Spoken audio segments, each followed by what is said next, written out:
Les étudiants de l'Académie du droit, nous savons que c'est une question très difficile. Quels droits sont-ils vraiment fondamentaux d'être humain? C'est-à-dire quels droits sont-ils les plus importants pour chacun? Nous croyons que tous les droits fixés dans la Déclaration universelle des droits de l'homme, les pactes internationaux de New York, le pacte international relatif aux droits civils et politiques, le pacte international relatif aux droits économiques, sociaux et culturels sont fondamentaux et sans aucun doute devront être défendus. Mais aujourd'hui, dans notre présentation, nous voudrions attirer votre attention sur les droits suivants. Le droit à la vie privée, le droit au travail, le droit de la maternité et l'enfance à une aide et à une assistance spéciale. Le droit à la vie, le droit à l'environnement, le droit à la liberté de conscience.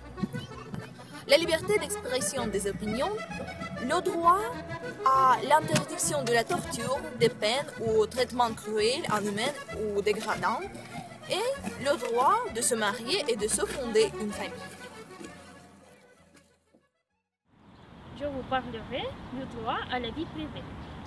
Avec l'avènement de l'Internet, notre vie privée est devenue très vulnérable face aux émissions arbitraires.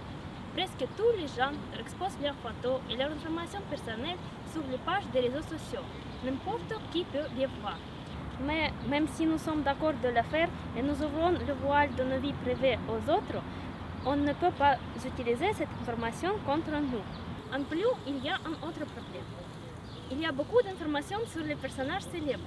Par exemple, au sujet de leur maladie ou les photos de leur maison. Les gens se sentent libres de discuter les nouvelles choses. Mais que faire alors avec le droit à la vie privée? Au XXe siècle, nous devenons non seulement des biens, technologies d'information, mais aussi des dommages. Nous devenons transparents. Certes, tous les droits de l'homme sont importants. Mais si vous voulez en dégager surtout, c'est le droit à la vie et le droit à l'environnement. Nous croyons que ce droit sert de la base pour les autres droits. L'homme ne peut pas vivre en dehors de l'environnement.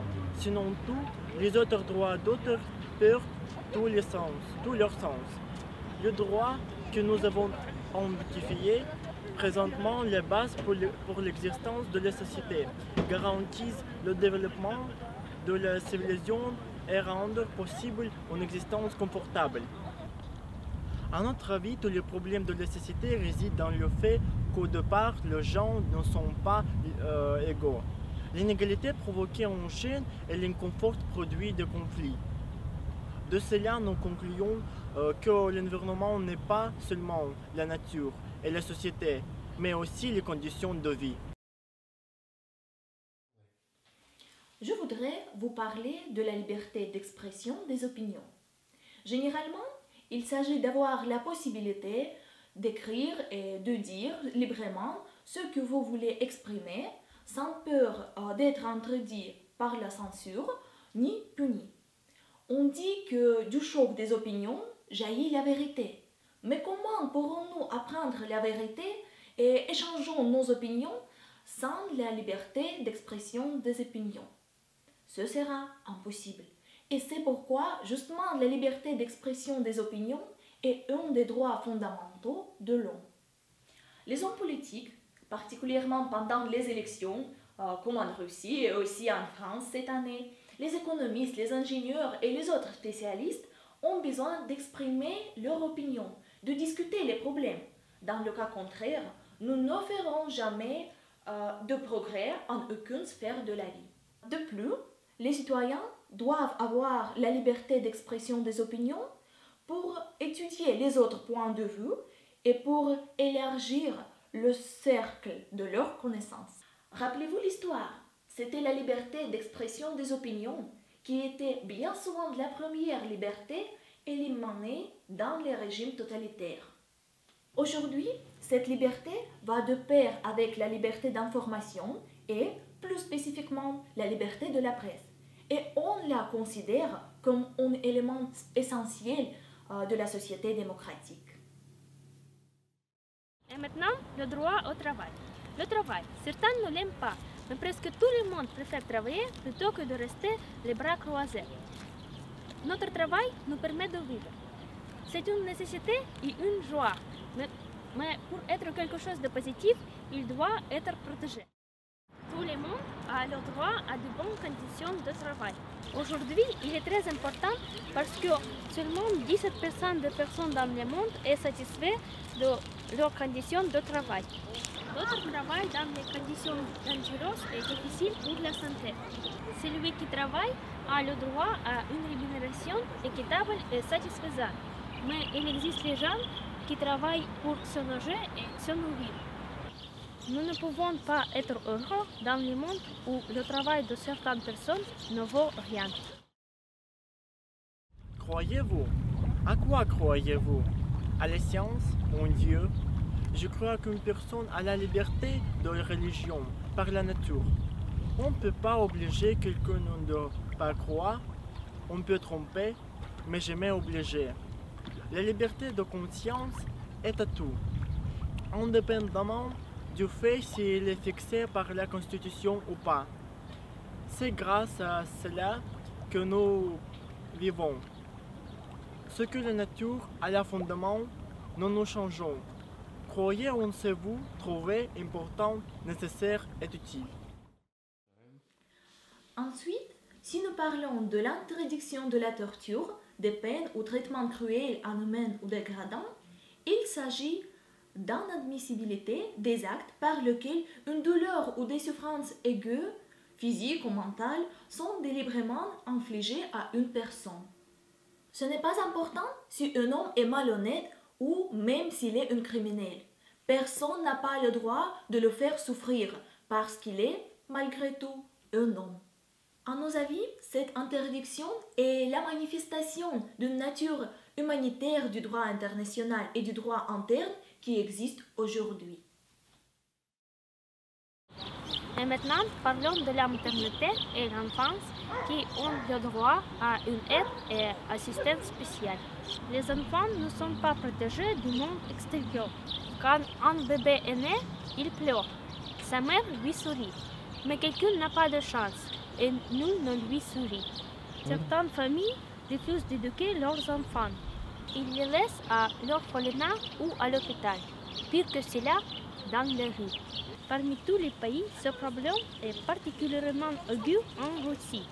C'est un grand problème social. La plupart des familles n'ont pas assez d'argent pour prendre soin du bébé. Ces familles ont besoin d'aide. Si les parents laissent un coupon pour d'autres raisons, il faut lui trouver une nouvelle famille.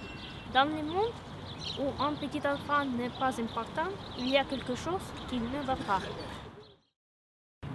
Nous avons sans doute à dire que de la liste complète des mots, nous sélectionnons l'égalité.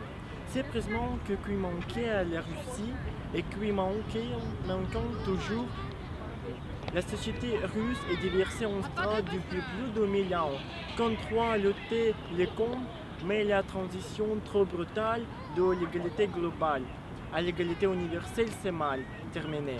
La Russie n'est pas prête à un changement spectaculaire comme l'Europe. Elle a besoin de temps. Le changement de la conscience ne se fait pas très vite. L'égalité consacrée par la législation prendra bientôt racine dans l'esprit du peuple et mènera notre société mondiale vers le nouvel avenir.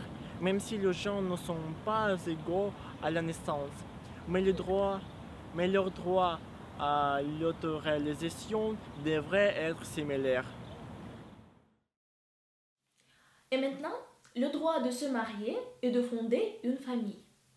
Nous appelons souvent la famille une cellule de la société, parce que justement dans la famille, on forme les enfants, on pose les fondamentaux de leur vie ultérieure.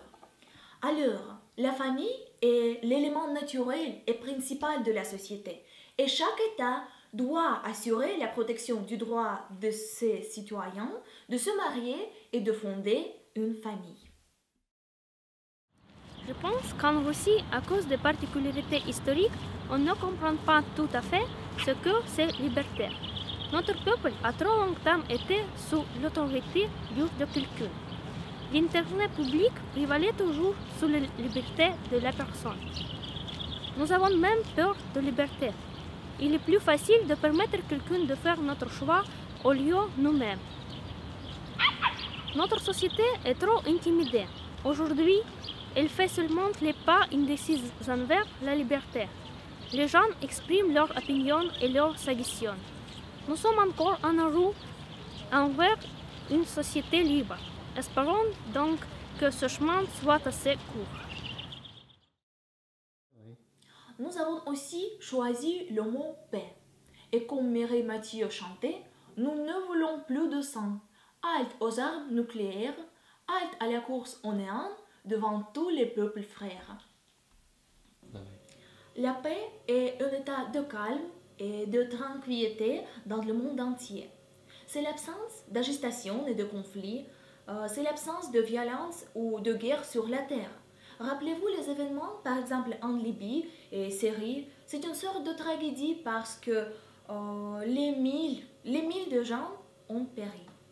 Nous pensons qu'après la guerre froide et la course aux armements entre notre pays et les États-Unis, ce mot paix a reçu un nouveau sens pour la Russie.